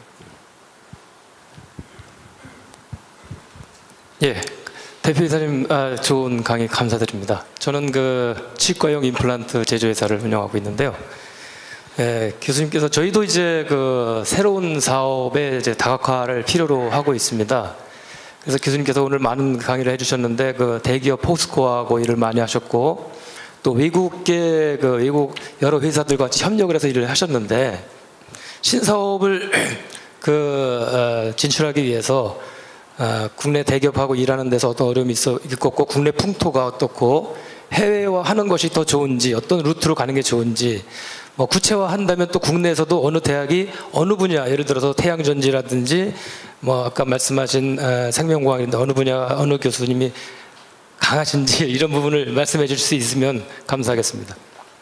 네, 그런 거는 이미 뭐 데이터베이스가 충분히 잘 되어 있기 때문에요. 어떤 에어리아를 정하고 어떤 대학이 뭘 잘하는지는 이미 다 나와 있기 때문에 그 대학 연구처에 가셔갖고 그런 분야에 대한 연구 결과에 대한 그런 공유를 하시면은 그래서 사실은 이런 경영자 협의회에서도 이런 서브 그룹을 좀 만드셔갖고요. 분야별로 그런 것들의 이런 소규모 포럼도 좀 필요하지 않을까 생각이 듭니다. 저희도 지금 IoT 관련해갖고 포럼을 이제 시작을 했거든요. 그래갖고 인터넷 오브 에브리띵 관련된 기업체분들, 그다음에 학자분들 이렇게 모여갖고 저희들이 앞으로 어떤 플랫폼을 가지고 어떻게 운영을 해야 되는가를 이렇게 정보를 계속 모으고 있거든요.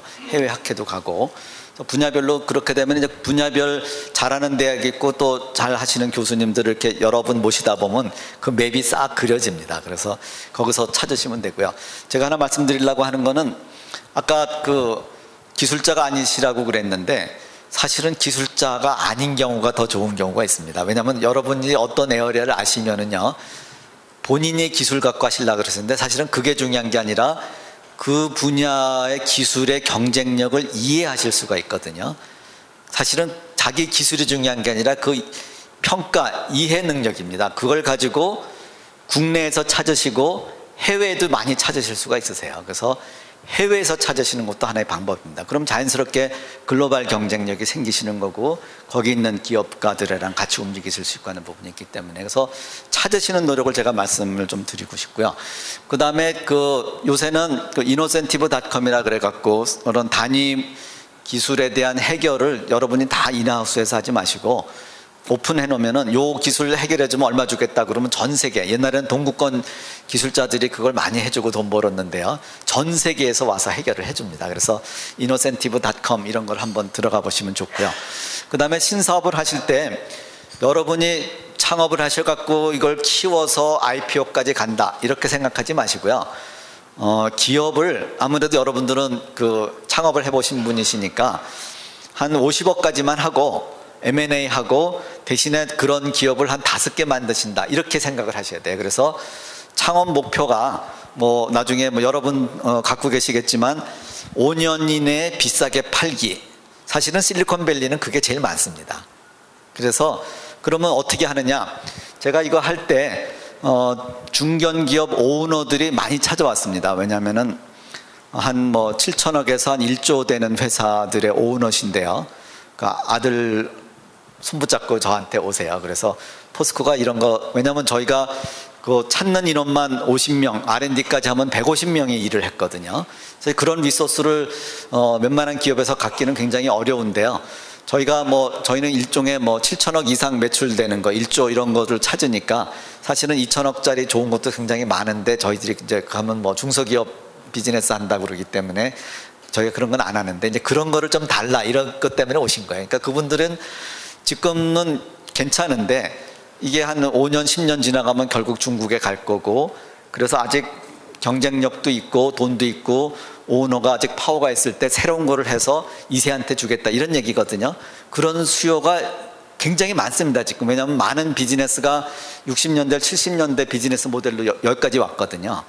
그러니까 그런 데서 새로운 걸 찾습니다. 그러니까 여러분들이 M&A를 하고 싶은 기업을 잘 찾으셔갖고 사실은 그 기업의 신사업 담당 임원이라고 생각하시면 돼요. 그래서 그런 기업의 미래 전략하는 임원들, 맥그룹의 임원들하고 모으셔갖고 여러분들 또 맥그룹이 모이셔갖고 M&A 딜을 하는 거죠. 왜냐하면 아까 말씀드린 대로 새로운 거를 시작해서 설득하기에는 굉장히 어렵고 그 임원한테도 리스크가 큰데, 여러분이 제로에서 시작하셔갖고 한 50억, 80억 정도 되는 그 정도까지 하실 수 있는 거를 보여주시면은, 그런 데서 그거를 한 50억 내지 100억 갖고 사서 그 다음에 한 또 50억이나 100억 넣어서 공장 짓고, 그러면 이제 품질 관리라든지 생산, 글로벌 마케팅 이건 다 있어요. 그 다음부터는 자기네들이 잘합니다. 또 작은 기업은 그게 어렵고요. 그래서 그 정도까지만 하시고 M&A를 하시는데, 다 만드신 다음에 어느 날 내 거 사시라 그러면 아무도 안 사니까요. 디자인 때부터 그렇게 하시면 됩니다. 그래서 기업을 5개를 만드세요. 5개. 그렇게 아까 말씀드린 대로 그것도 하나의 비즈니스 모델이죠. 내 비즈니스는 이런 5개 중견기업의 M&A를 전제로 하기 위한 설계를 하시는 거죠. 그것도 일종의 수익성을 매출액에서 수익에서 찾는 게 아니라 M&A를 하면서 여러분들이 수익을 가져가시는 거니까 그것도 하나의 비즈니스 모델이 아닌가 이런 생각이 듭니다. 네, 그럼 시간 관계상 질문은 여기서 마치도록 하겠습니다. 예, 수고해 주신 우리 감사합니다. 이준영 대표자께 박수. 네, 감사합니다. 저희 강의하고 관련한 그 동영상을 저희가 CEO라고 해서 한 번씩 보고 있습니다. 오늘 준비된 내용이 있기 때문에 한 10분 채 안 되는 시간으로 알고 있습니다만 같이 한번 공유해서 보도록 하겠습니다.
대박이다라며 뛰어들었죠.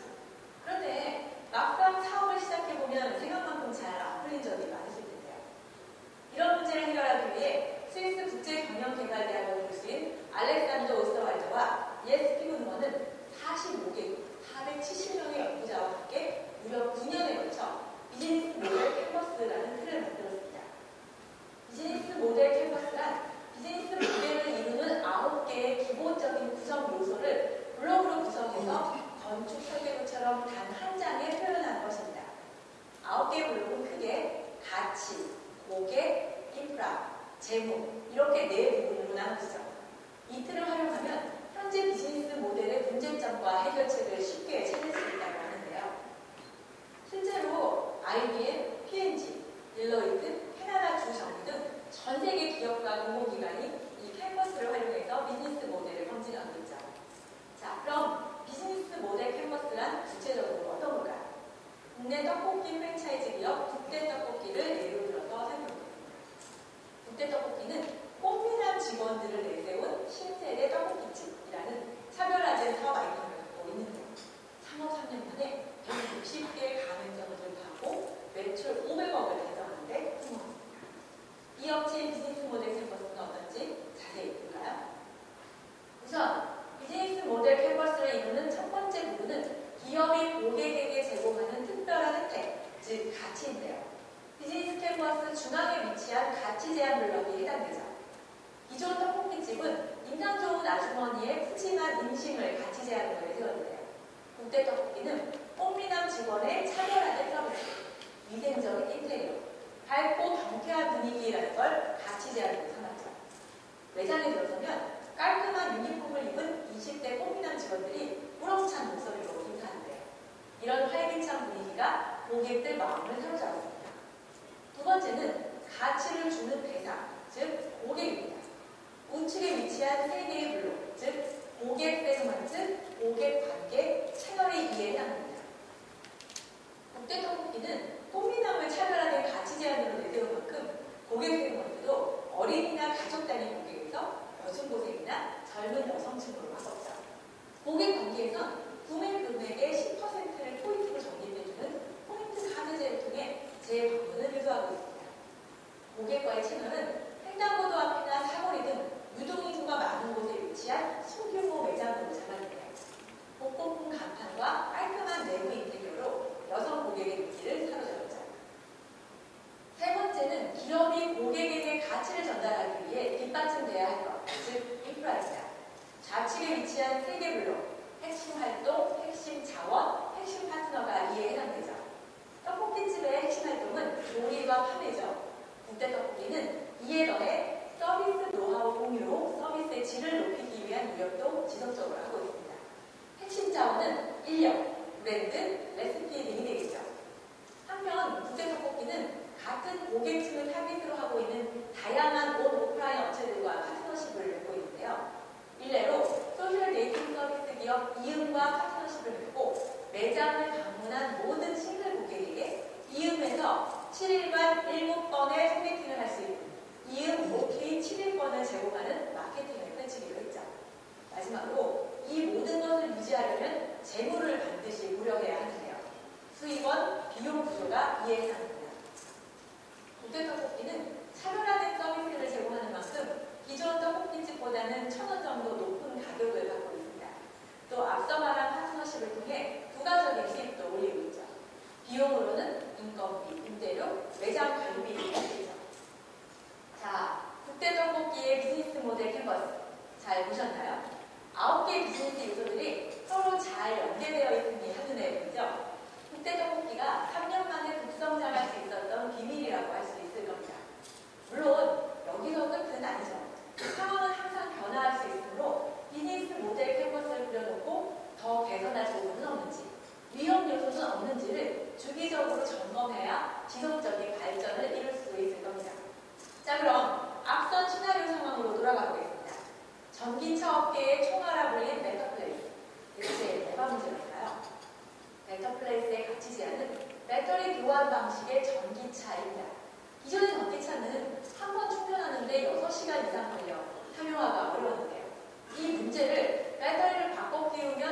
아르테미아는 발상의 전환으로 간단히 해결했죠.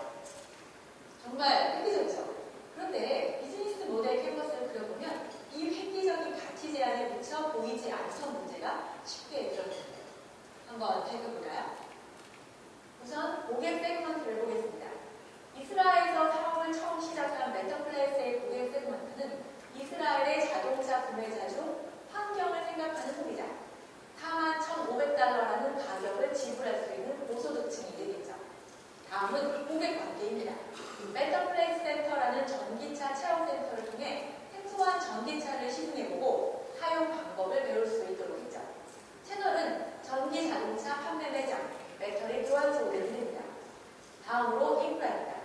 핵심 활동으로는 배터리 개발, 전기차 판매, 배터리 교환소 설치 및 운영 등이 있으며 핵심 자원은 전기차, 배터리 개발 기술이 있죠. 핵심 파트너십은 프랑스 자동차 업체인 르노, 투자자, 정부 등을 들 수 있는데요.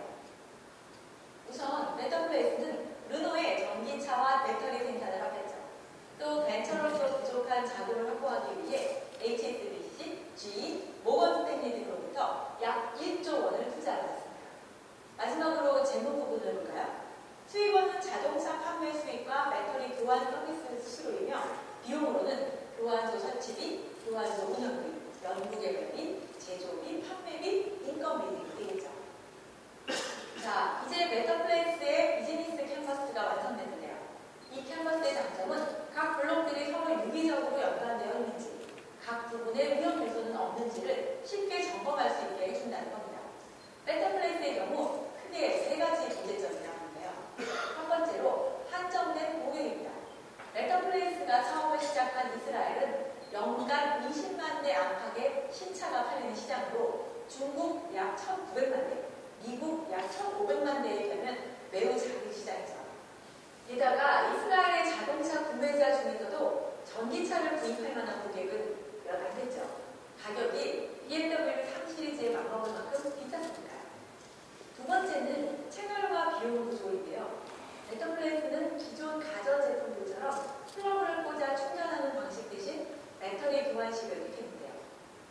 소비자는 배터리를 구매할 필요가 없어 가격 부담을 덜고 메터플레이스는 교환 서비스 수수료로 수익을 얻을 수 있는 장점이 있었죠. 단, 이를 위해서는 곳곳에 교환소를 설치해야 했는데요. 문제는 이 교환소를 만드는데 거액의 돈이 들어간다는 거였죠. 교환소 한 곳당 50만 달러로 사업 초기에 총 2억 5천만 달러를 쏟아부어야 했죠. 그럼에도 교환소는 턱없이 부족했습니다. 그 결과 일회 충전 시 주행 가능한 거리인 160km를 교환소가 커버하지 못해 고객 부담이 폭주했죠. 마지막은 핵심 파트너십인데요. 제조사 르노와 파트너십을 맺고 투자자를 모으는 데는 성공했습니다. 하지만 값비싼 전기자동차를 대중화하는 데 절대적인 정부의 세제 혜택은 매우 부족했죠. 결국 편리한 배터리 교환 전기자동차라는 사업 아이템은 훌륭했지만 이를 뒷받침할 고객, 채널, 비용 구조, 외부 파트너 등에서 문제가 있었던 겁니다.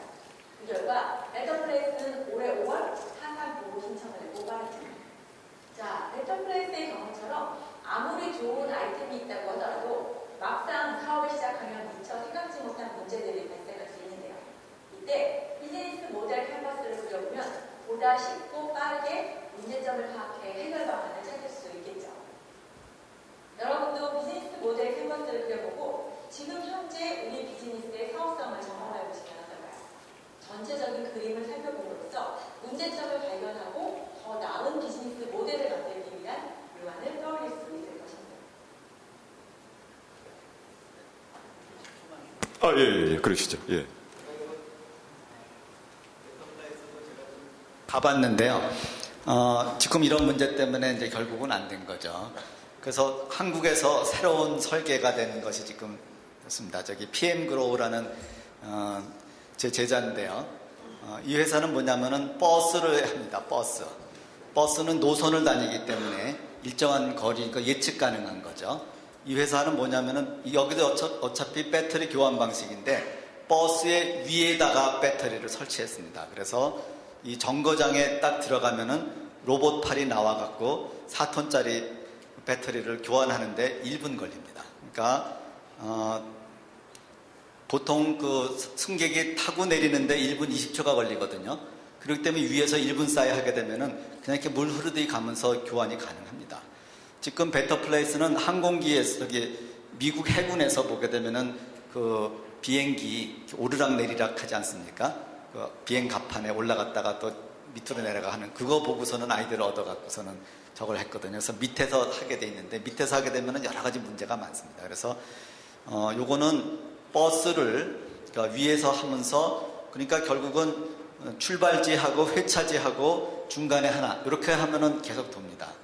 그리고 이것의 중요한 건 뭐냐면 배터리만 다 모아갖고 다른 데서 차지를 하고 결국 전기 사용량만큼만 차지하기 때문에 캐피탈 회사가 들어가서 이걸 하게 됩니다. 그래서 그런 비즈니스 모델이고요. 이것이 이제 국토부랑 해갖고 같이 하기 때문에 지금 포항에 그 라인이 하나 지금 설치돼 갖고 왔다 갔다 하고 있습니다. 그래서 혹시 이것과 연관해서 비즈니스 하실 분들은 포항에 가서 그걸 한번 보시고 그것이 하나의 시범 사업이기 때문에 거기서 파생하는 사업이 굉장히 많습니다. 왜냐하면 배터리 매니지먼트 시작해서 그런 여러 가지가 있기 때문에 한번 그것도 유심히 보시면 될 것 같고요.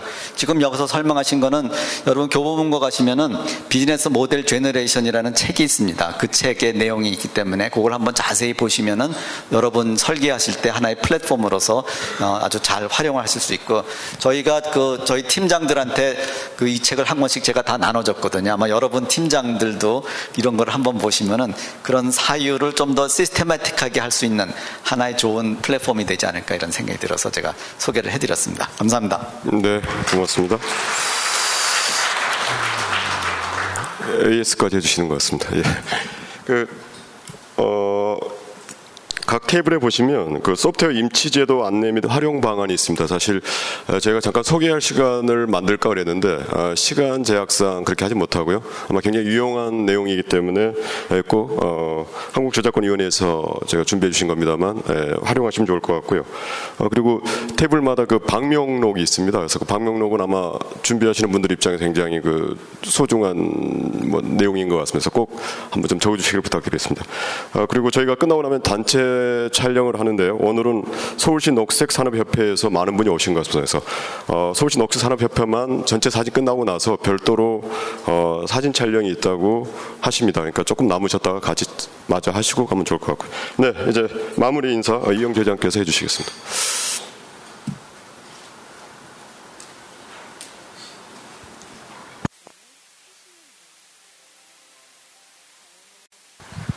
자, 반갑습니다. 오늘 강의 어땠습니까? 좋았습니까? 좋았으면 박수 한번 크게 한번 쳐주십시오.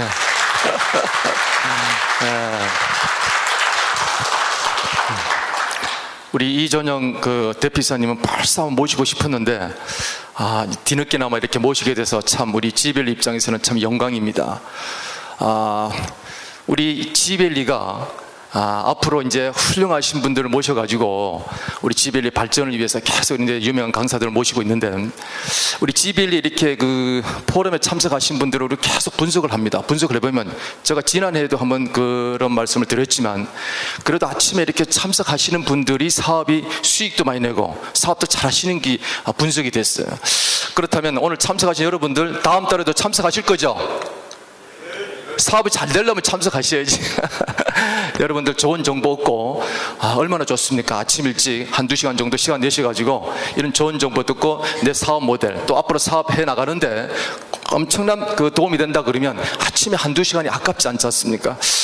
다음에도 훌륭하신 강사님 모시고 제가 우리 경영재배가 추진하는 이 지벨리 포럼을 훌륭하게 잘 진행될 것을 부탁드리면서 오늘 모든 행사 마치도록 하겠습니다. 감사합니다. 네, 고맙습니다. 자, 이상으로 제31회 지벨리 CEO 포럼을 마치도록 하겠습니다. 감사합니다.